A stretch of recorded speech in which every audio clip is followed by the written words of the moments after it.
घने काले पेड़ों से घिरे जंगल के बीच तेज हवा अचानक थम गई। मौन के बीच एक तपस्वी बाबा खड़े थे। उनकी आंखों में तेज और चेहरे पर क्रोध की अग्नि लहर रही थी। सुन, आज से तू पत्थर की मूर्ति बनके दूसरों को वरदान देगी। यही मेरा श्राप है।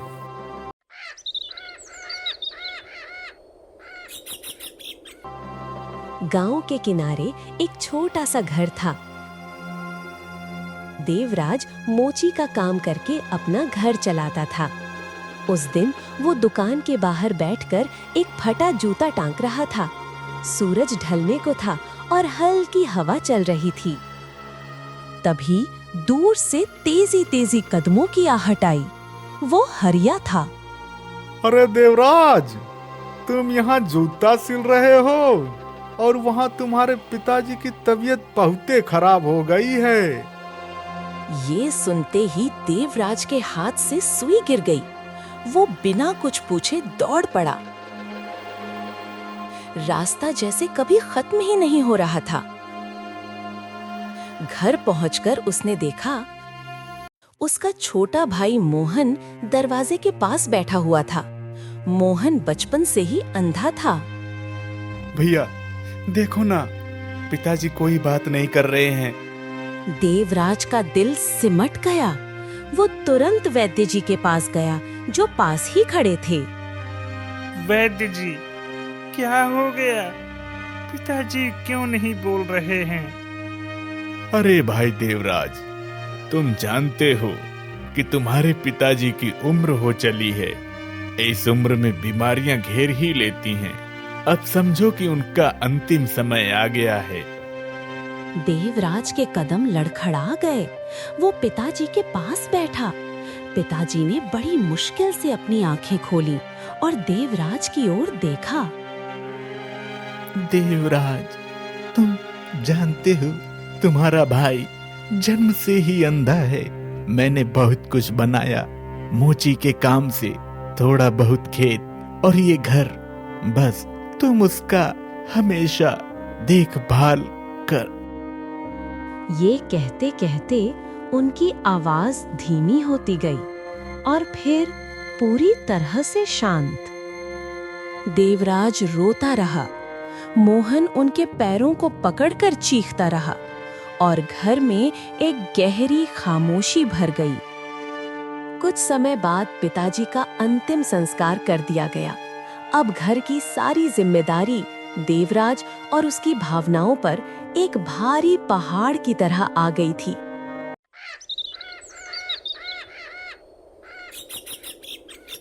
धीरे धीरे कुछ दिन बीत गए। एक दिन देवराज अपनी दुकान पर बैठा जूते सील रहा था। काम करते करते वो खुद ही बड़बड़ाने लगा। पिताजी तो चले गए, लेकिन सारी मुसीबत मुझे दे गए। मैं तो जीते जी मर गया हूँ। पता नहीं कब तक उस अंधे को ढोना पड़ेगा। मैं अपना परिवार देखूं या उस अंधे मोहन को देखूं। आज तो फैसला करके ही रहूंगा। इतने में भी भीमा ने पूछा, अरे भाई, कितना हुआ? जी सिर्फ एक तांबे का सिक्का। पूरे दिन भर में एक ही तांबे का सिक्का कमाया हूँ। मैं क्या करूँ? मैं अपनी पत्नी को खिलाऊं या फिर उस अंधे को खिलाऊं? दिन ढल गया। देवराज घर पहुंचा। सुमन, जो उसकी पत्नी थी, दरवाजे पर ही नाराज खड़ी थी। इस मोहन को हम कब तक खिलाएंगे? क्या ये जिंदगी भर ऐसे ही निकम्मा बनकर खाता रहेगा?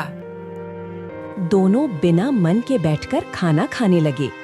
तभी कमरे के कोने से मोहन की धीमी आवाज आई। भाभी, कुछ खाने को दे दो। खाना कहाँ बना है? कुछ कमाई धमाई होती नहीं है तो कहाँ से खाना बनेगा? मोहन चुप हो गया। देवराज ने सारा गुस्सा अंदर दबाते हुए कहा, तू भी अब कल से चल। तू भी मेरे साथ काम करेगा। कुछ तो मुझे सहारा मिलेगा। देवराज की बात सुनकर मोहन ने अपने आंसू पोंछे। उसकी आवाज में डर भी था और उम्मीद भी। ठीक है भैया, मैं भी कल से आपके साथ चलूंगा।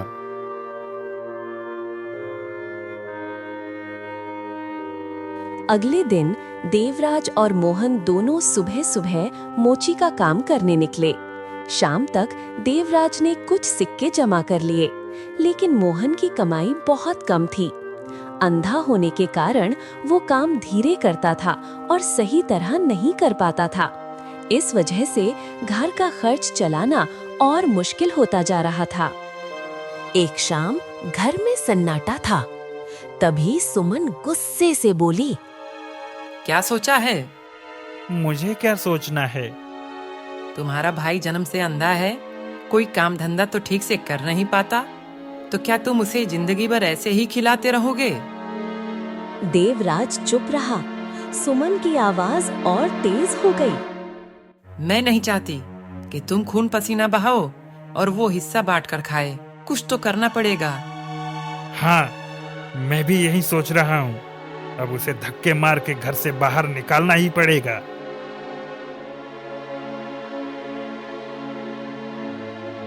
अगले दिन सुबह देवराज ने मोहन को बाहर बुलाया। उसकी आवाज में कठोरता थी और मोहन को कुछ गड़बड़ का एहसास होने लगा। अरे भाई मोहन, बात ऐसी है कि तुम कोई काम धंधा तो कर नहीं पाते, थोड़ा बहुत मोची का काम करते हो, उससे भी कमाई नहीं होती, तुम्हारा अपना खर्चा भी नहीं चल पाता। भैया, आप ऐसे क्यों बोल रहे हैं? मैं ऐसा इसलिए बोल रहा हूँ क्योंकि देखो भाई, मैं तुम्हें अब ज्यादा झेल नहीं सकता। मेरी भी कुछ व्यक्तिगत खर्चे हैं। अगर मैं सारा धन तुम्हारे ऊपर लुटा दूंगा तो मेरी पत्नी और बच्चों का क्या होगा? मोहन चुपचाप सुनता रहा। देवराज रुकने वाला नहीं था। और वैसे भी मैं तुम्हारी और पिताजी की देखभाल अपनी कमाई से करता रहा हूँ, इसलिए देखा जाए तो सारी संपत्ति का मालिक तो मैं ही हूँ। भैया, मुझे तो कुछ नहीं चाहिए। मैं तो सबसे कहता हूँ कि सब कुछ बड़े भैया का ही है। मेरे आगे पीछे कौन है? मैं खुद एक अंधा आदमी हूँ। जितने दिन जी रहा हूँ। वही तो कह रहा हूँ, सब कुछ मेरा ही है। सीधी बात की एक बात, तुम इस घर से अपनी मर्जी से निकल जाओ, नहीं तो तुम्हें धक्के मार के निकलवाना पड़ेगा और मुझे अच्छा नहीं लगेगा। ये सुनते ही मोहन फूट फूट कर रोने लगा। ठीक है भैया, जब मैं आपको इतना बोझ लग रहा हूँ तो मैं इस घर से चला जाऊंगा। लेकिन जाऊंगा कहाँ भैया? कम से कम मेरे रहने की व्यवस्था तो दे दीजिए। मुझे पता था तू जमीन की हिस्सेदारी मांगेगा। अब जब तू मांग ही रहा है तो गांव के बाहर वाला जो पुराना घर है उसे तू ले ले। मैं तेरे लिए इतना तो कर ही सकता हूँ, इससे ज्यादा उम्मीद मत रखना मुझसे, समझा?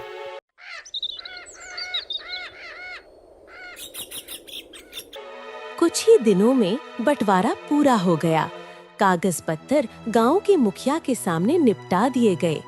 मोहन कुछ नहीं बोला, बस चुपचाप खड़ा रहा। जब नाम पुकारा गया, उसने हल्का सा सिर हिलाकर हामी भर दी।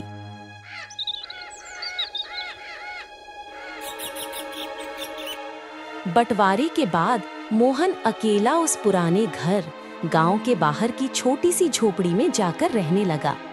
झोपड़ी टेढ़ी मेढ़ी थी, छत में जगह जगह से धूप और हवा अंदर आ जाती थी, लेकिन मोहन ने बिना शिकायत वहीं बैठकर अपना सामान टिकाया। उधर देवराज अपनी पत्नी सुमन के साथ पहले वाले पक्के घर में चैन से रहने लगा। सुमन के चेहरे पर अब कोई चिंता नहीं थी और देवराज भी खुद को हल्का समझ रहा था, जैसे उसने कोई बड़ा बोझ पीछे छोड़ दिया हो।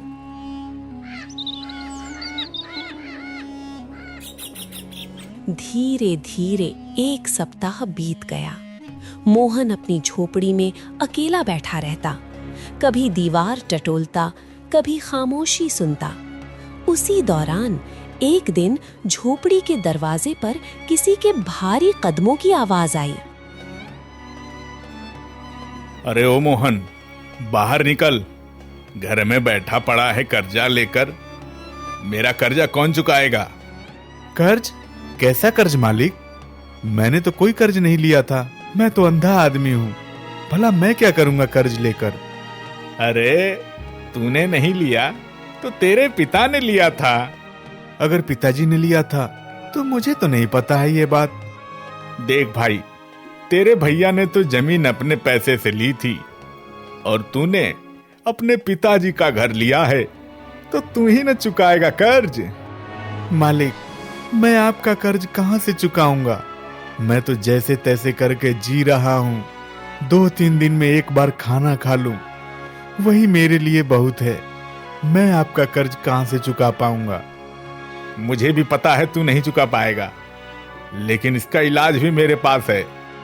तो मालिक बताइए, मैं कैसे चुका पाऊंगा आपका कर्ज? देख भाई, तू अपना घर छोड़ के निकल जा। तेरे भैया ने तेरे लिए जमीन तो छोड़ी ही नहीं, कहता है कि उसने खरीदी है, तो तेरे पिताजी का कर्ज तो तू ही चुकाएगा।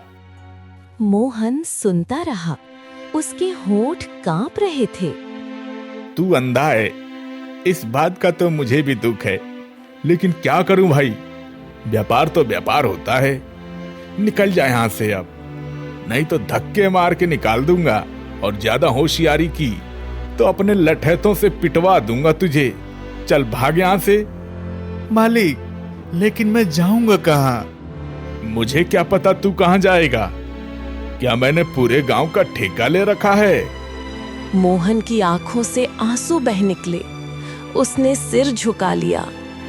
ठीक है मालिक, जब मेरे अपने ही मुझे ठुकरा चुके हैं तो गैरों से क्या उम्मीद करूं? धनराज की कठोर बातों के बाद मोहन चुपचाप झोपड़ी से बाहर निकला और जंगल की ओर चल दिया। वो बिना दिशा जाने बस चलता ही रहा। पत्तों की सरसराहट, सूनी पगडंडी और उसके कदमों की धीमी आवाज जंगल में गूंज रही थी। काफी देर बाद वो एक पुरानी अंधेरी गुफा तक पहुंच गया। थक कर गुफा के अंदर बैठ गया। चारों ओर सन्नाटा था और उसके आंसू गिरने की आवाज ही सुनाई दे रही थी। हे भगवान, मुझे ऐसा जीवन दिया ही क्यों? जब मेरी आंखें नहीं तो मुझे जीने का क्या फायदा?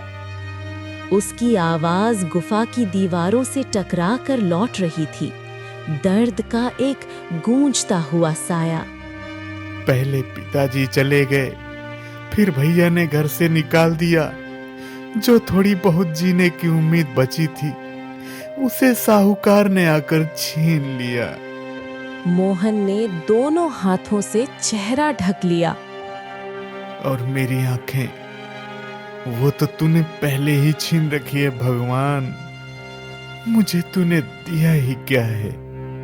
मोहन गुफा के अंधेरे में बैठा रो ही रहा था कि अचानक उसे एक मीठी, बिल्कुल साफ आवाज सुनाई दी।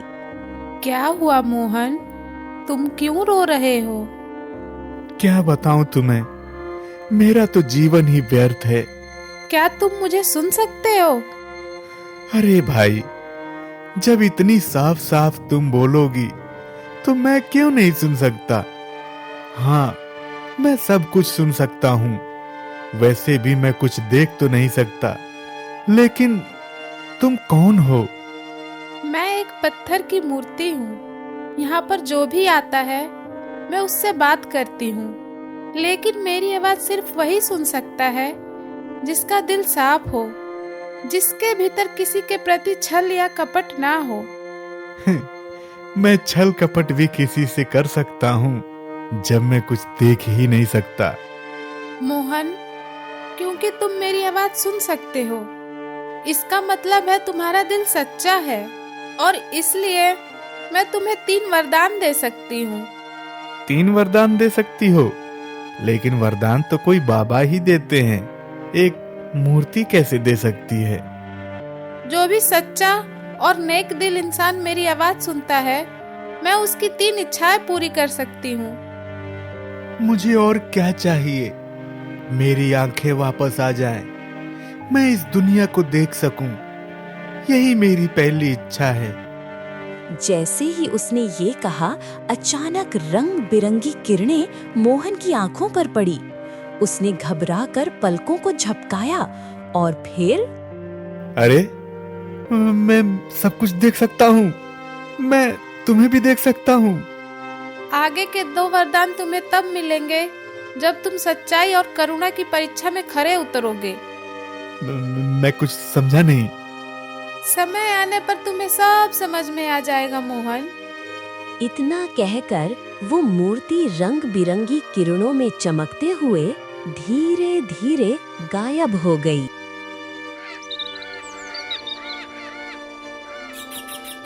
मोहन गुफा से निकलकर धीरे धीरे अपने गांव की ओर लौटने लगा। अब वो बिना डंडे के सीधी निगाहों से रास्ता पहचानते हुए चल रहा था। उसके चेहरे पर पहली बार उम्मीद की चमक थी। रास्ते में ही उसे गांव के मुखिया जी मिल गए। अरे बेटा मोहन, कहाँ था इतने दिनों से? और तू बिना डंडे के चल रहा है? मुखिया जी, मुखिया जी, अब तो बिना डंडे के चल सकता हूँ। मेरी आंखें वापस आ गई हैं। मुखिया जी रुक गए। मोहन ने उन्हें पूरी बात सुना दी, मूर्ति, वरदान और अपना दर्द भरा सफर। मोहन, तेरे साथ बहुत बुरा हुआ। तेरी हालत किसी ने नहीं समझी। मुखिया जी ने सोचकर मोहन का हाथ पकड़ लिया। तू एक काम कर, मेरे दूसरे वाले घर में जितना चाहे उतने दिन तक रह सकता है। और अब तो तेरी आंखें भी वापस आ गई हैं। तू मोची का काम भी शुरू कर दे। मुखिया जी, आपका बहुत बहुत धन्यवाद। आपने मुझे सहारा दिया, वरना मैं कहाँ जाता।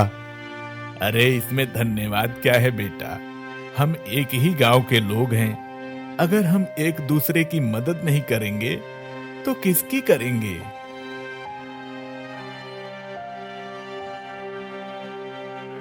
मोहन अगले दिन सुबह अपने भाई की उसी पुरानी दुकान के पास जाकर चुपचाप मोचीगिरी करने बैठ गया।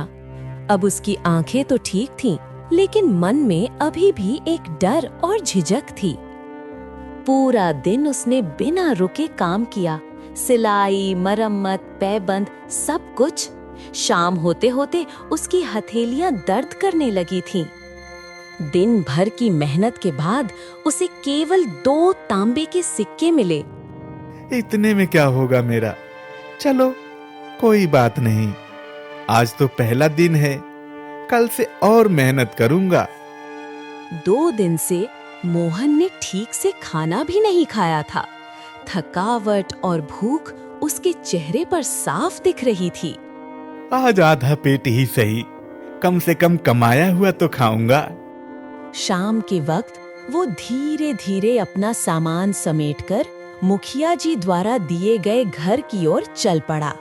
घर पहुंचकर उसने सादा सा खाना बनाया और चुपचाप बैठकर खाने बैठ गया। मोहन खाना खाने ही वाला था कि अचानक बाहर से किसी साधु बाबा की कमजोर सी आवाज सुनाई दी। कोई है बेटा? कई दिनों से भूखा हूँ, कुछ खाने को मिल जाए, वही बहुत है मेरे लिए। मोहन तुरंत उठकर बाहर आया। उसने देखा एक बुजुर्ग साधु लाठी के सहारे खड़े कांप रहे थे। बाबा, आइए, अंदर आइए। आप बहुत थके हुए लग रहे हैं। मोहन साधु बाबा को अपने छोटे से घर में ले आया।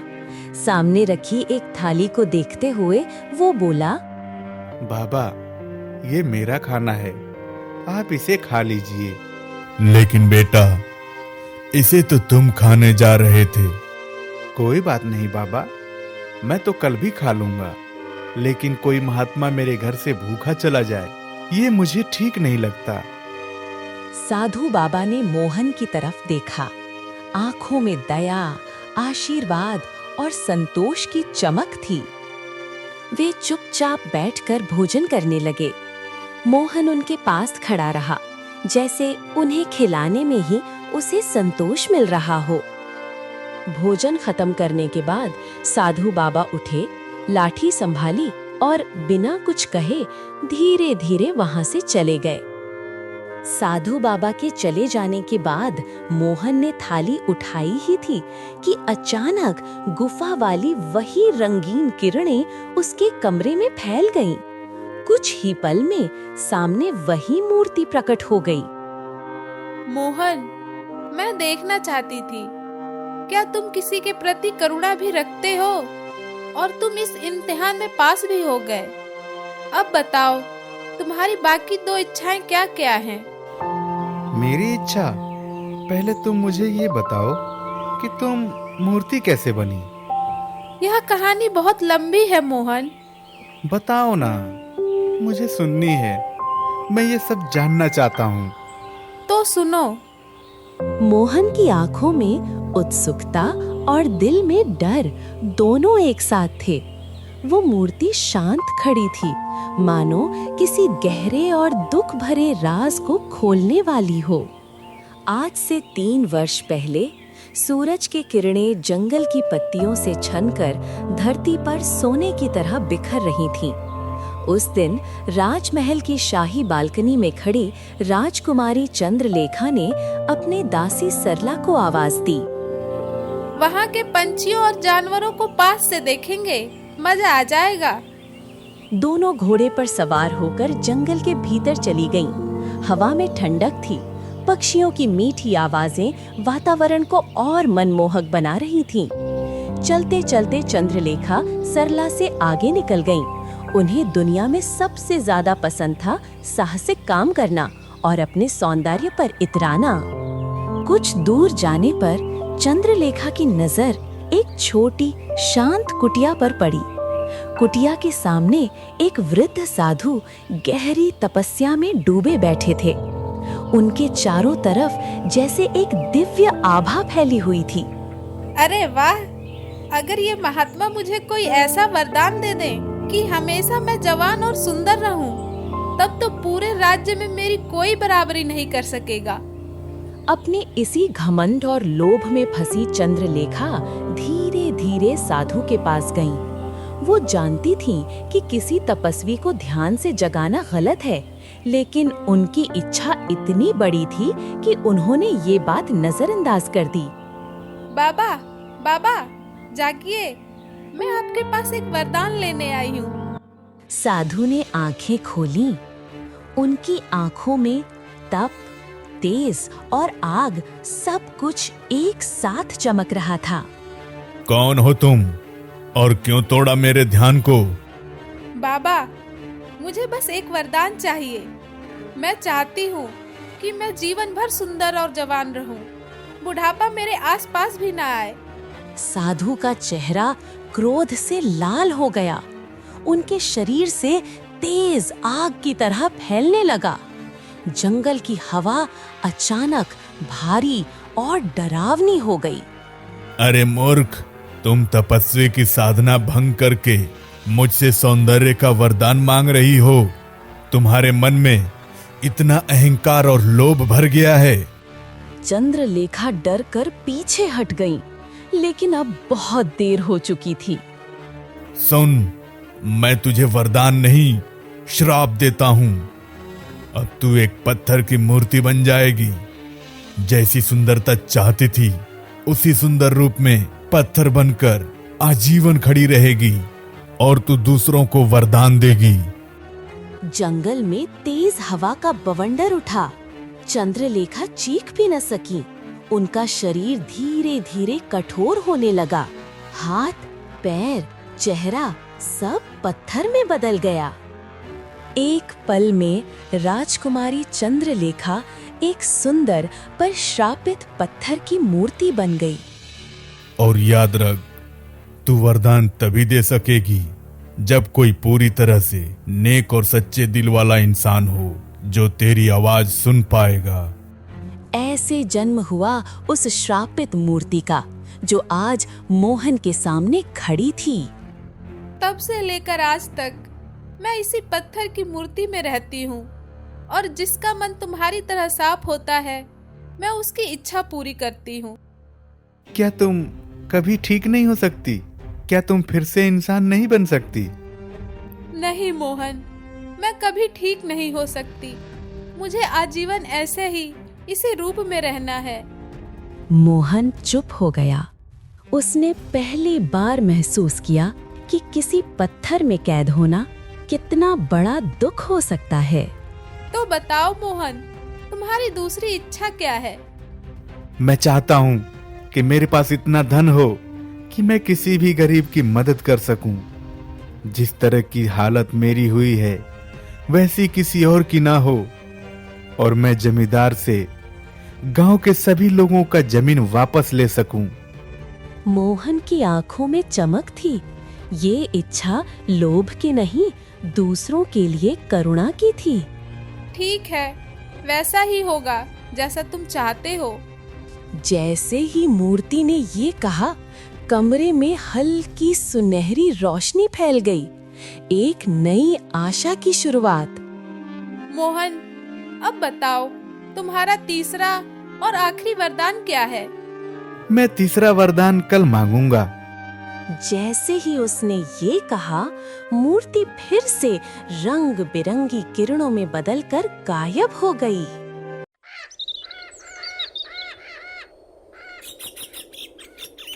मोहन ने संदूक से कुछ सोने की मुहरियां निकालकर सीधे जमींदार के घर की ओर कदम बढ़ाए।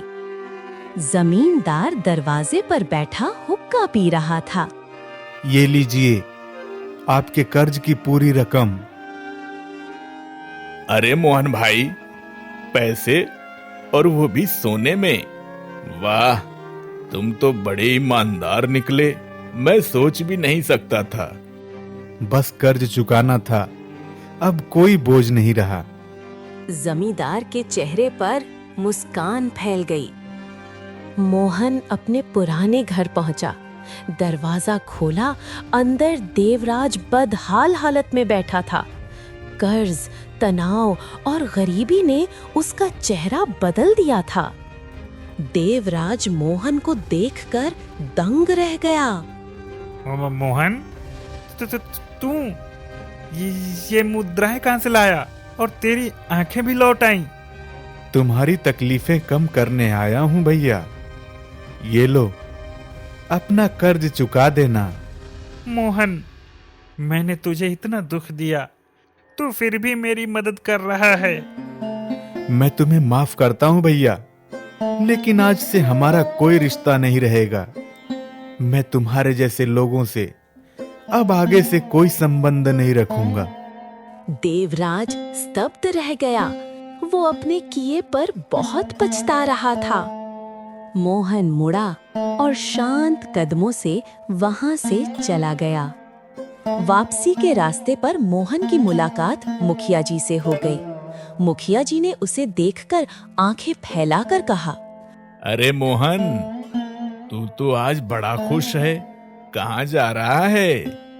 मुखिया जी, बस कुछ जरूरी काम करके लौट रहा हूँ। आपका सहारा, वही मेरी नई शुरुआत है। शाबाश बेटा, तेरे जैसा नेक इंसान इस गांव में कोई नहीं है। जो तकलीफ तूने झेली है, अब दूसरे किसी को ना झेलनी पड़े, बस यही दुआ करता हूँ। आपकी दुआ ही मेरी ताकत है मुखिया जी। मुखिया जी ने उसके कंधे पर हाथ रखा और मोहन के चेहरे पर नई उम्मीद की एक नई किरण चमक उठी। उस दिन मोहन ने गांव के कई गरीब परिवारों की मदद की। शाम को वो थका हारा मुखिया जी के दिए छोटे घर में वापस आया। धीरे से दरवाजा खोला और बैठ गया। दिन भर लोगों की मदद करके जो सुकून आज मिला है, वो मुझे आज तक कभी नहीं मिला। कमरे में हल्की ठंडक थी और बाहर रात की चिड़ियों की आवाज मंद मंद गूंज रही थी। चलो अब सो जाता हूँ, रात भी हो चली है। मोहन चुपचाप लेट गया। अगली सुबह मोहन जैसे ही उठा, रोशनी के बीच से मूर्ति धीरे धीरे प्रकट हुई। मोहन, अब बताओ, तुम्हारा तीसरा और आखिरी वरदान क्या है? मुझे अब अपने लिए कुछ नहीं चाहिए राजकुमारी चंद्रलेखा। मेरा तीसरा वरदान यही है, आप इस श्राप से मुक्त हो जाएं। मूर्ति एक पल के लिए बिल्कुल स्थिर हो गई। उसी समय अचानक एक तेज प्रकाश के बीच वही साधु बाबा प्रकट हो गए। क्या तुम नहीं जानते मोहन, अगर तुमने चंद्रलेखा की मुक्ति का वरदान मांगा तो अब तक जो भी वरदान तुम्हें मिले हैं सब समाप्त हो जाएंगे। तुम फिर से अंधे हो जाओगे और तुम्हारे पास से सारा धन चला जाएगा। कमरे में एक पल के लिए गहरी खामोशी छा गई। वो कुछ देर चुप रहा, फिर धीरे से बोला, कोई बात नहीं बाबा, अगर मेरे फिर से अंधे होने से किसी को श्राप से मुक्ति मिल सकती है तो मेरा अंधा रहना ही ठीक है। मैं यही वरदान मांगता हूँ। मैं तुम्हारे निस्वार्थ भावना से प्रसन्न हूँ, इसलिए मैं तुम्हें सारे वरदान वापस करता हूँ। अचानक मूर्ति तेज चमकने लगी और पल भर में एक सुंदर जीवित स्त्री में बदल गई। पत्थर की सीमाओं से मुक्त होकर राजकुमारी चंद्रलेखा पहली बार मोहन के सामने एक इंसान के रूप में खड़ी थी। मोहन, तुम्हें शायद पता भी नहीं कि तुमने क्या किया है। बाबा ने मेरे श्राप के समय कहा था, तुझे मुक्ति तभी मिलेगी जब कोई व्यक्ति अपने स्वार्थ को त्याग करके तेरे लिए वरदान मांगेगा। तुमने अपने लिए सब छोड़कर मेरी आजादी चुनी। तुम्हारा हृदय सच में अत्यंत पवित्र है। मोहन की आंखें वैसी ही रहीं। चंद्रलेखा के श्राप मुक्त होने के बाद मोहन और राजकुमारी दोनों सीधे महल के राज दरबार में पहुंचे। दरबार में राजा विक्रम अपने मंत्रियों के साथ बैठे थे। चंद्रलेखा, तुम कहाँ थी इतने दिनों से? चंद्रलेखा ने सर झुकाकर अपने श्राप, तपस्वी साधु, मूर्ति बनने और मोहन के द्वारा उसका उद्धार करने की पूरी कहानी राजा को सुना दी। दरबार एकदम शांत हो गया। हर शब्द, हर घटना मानो हवा में रुकी हुई थी। मोहन, तुमने मेरी बेटी को बचाकर मेरे इस राज्य पर असीम उपकार किया है। तुम्हारा ये ऋण मैं कभी नहीं उतार सकता। राजा के शब्दों के बाद चंद्रलेखा ने मोहन की ओर देखा। तुम्हारी सच्चाई और दया ने मुझे श्राप से मुक्त किया। क्या तुम मुझसे विवाह करोगे? पूरा दरबार स्तब्ध रह गया। राजकुमारी, ये मेरे लिए बहुत बड़ा सम्मान है। अगर आपकी इच्छा हो तो मैं भी आपसे विवाह करने के लिए तैयार हूँ। कुछ ही दिनों में मोहन और राजकुमारी चंद्रलेखा का शाही रीति रिवाज से विवाह हुआ। इस तरह मोहन और चंद्रलेखा खुशी खुशी अपना जीवन बिताने लगे। जिस दिन उसने अपने भाई मोहन को धक्के देकर घर से निकाला था, उसी दिन उसने अपनी किस्मत के दरवाजे खुद ही बंद कर लिए थे। लोग आज भी कहते हैं, अंधे मोची की धनी किस्मत।